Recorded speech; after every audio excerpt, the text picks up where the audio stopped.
And thank you very much for talking to the world. Thank you. You've understandably been keeping quite a low profile in Australia. Why have you decided to talk out now? It's because I think that we are seeing the darkest time of West Papua in 20 years. There's unprecedented crackdown right now. Are you fearful for your own safety at this point? I'm of course concerned about my own safety and my family back in Indonesia, but I think it is nothing compared to what West Papuans on the ground experiencing right now. I'd like to talk about that in more detail in just a moment, but just my understanding is the Indonesian government is perhaps seeking to get an Interpol order, a red alert order against you.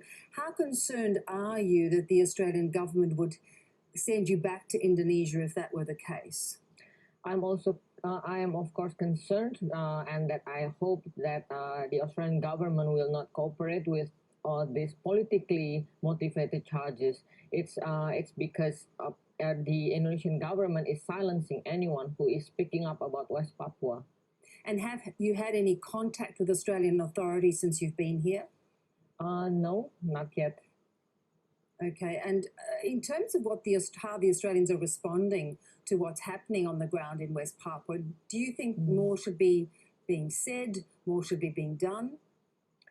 Absolutely. It's because at the minimum, the Australian government must push for to open access for international journalists into West Papua and to allow the UN Human Rights Office to visit West Papua, which has been promised by the Indonesian government since 2 years ago. And I think that human rights concern is above any bilateral treaty.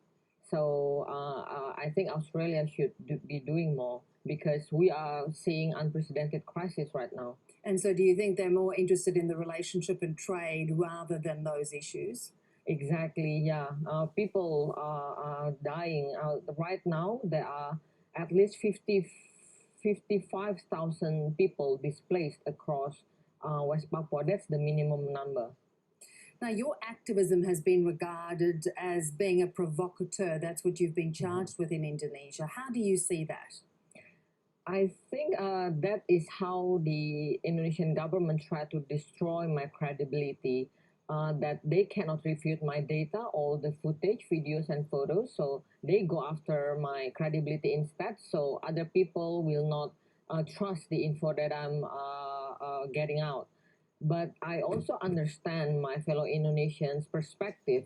The first time my eyes were opened about what's happening in West Papua, I also feel like really intrigued. So if my fellow Indonesians now feel that I am provoking them, I think that's a winning point. That's a start that Indonesian people finally begin to question what's actually happening in West Papua. So they have another alternative version than just the government's version. How can you reconcile the fact that the government says they are interested in pursuing some form of solution, yet charging you in this way? Exactly. Exactly. I think that they are trying to give chilling effect to other people who are speaking about West Papua.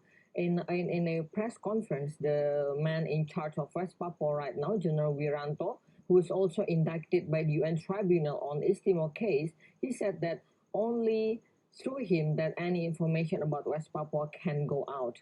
And he also said it's up to us, the government, whether to announce the number of casualties in West Papua or not. So, like we can now also see that another prominent Indonesian activist, Dandi Laksono, he was arrested briefly several days ago over his tweet on West Papua. I think that is another chilling effect tactics that Indonesian government is playing. Is not constantly posting videos online as you've been doing or tweeting as other activists are doing, is that not creating greater provocation in a very volatile situation already? I actually filter what I am posting. During the Wamena riot, I got footage, but I didn't post everything. I haven't been posting everything that I got. I filter that what the public needs to know, and what can create more chaos, like especially the horizontal conflict, I mean, between the indigenous Papuans and the migrants. I am very careful about that. Mm.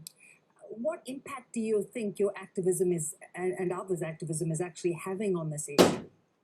That we are exposing to the world what is actually happening in West Papua, because there's a long-standing war on information about West Papua since the 60s until now.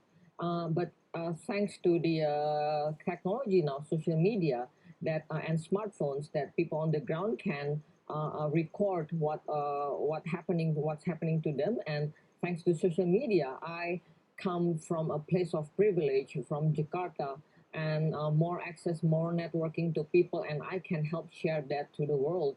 And I see that national and international journalists who cannot reach to the ground of West Papua due to the restriction, but they can, what I am reporting can at least guide them that this is what happening, and then they can follow the lead from there. It has come at great personal cost to you. You've had to leave your country. How far will you go? I am not stopping. My family is definitely intimidated that my parents actually already cried twice, begging me to stop doing this. And even my family's neighbors are feeling intimidated and uncomfortable due to the police presence and etc. But I tell my parents, like, please be patient, because this is bigger than us. That West Papuans people, they're having this uprising, thousands and thousands voicing their demand for independence referendum, and now they are seeing unprecedented crackdown. If the impunity of what's happening in West Papua, the human rights violation, it comes from no one knows that such violation is happening, and that's why I think that people need to keep sharing what's happening to them. So in order to prevent more severe violations. Now, in terms of the risk to your family, do you not have concerns that something serious could happen because of your activism? Definitely, definitely, because the threats that I'm receiving is not only to me. People are also threatening my family. Even people are threatening my ethnicity. I am Chinese Indonesian minority, and we had previous riots that my ethnicity was being targeted, like mass rape in '98. And that people been threatening me, if you don't shut up, look, you will cause another uh, riot and mass rape targeted at your ethnicity, and actually that's really chilling. Yeah. Veronica, I appreciate your time. Thanks for joining us. Thank you.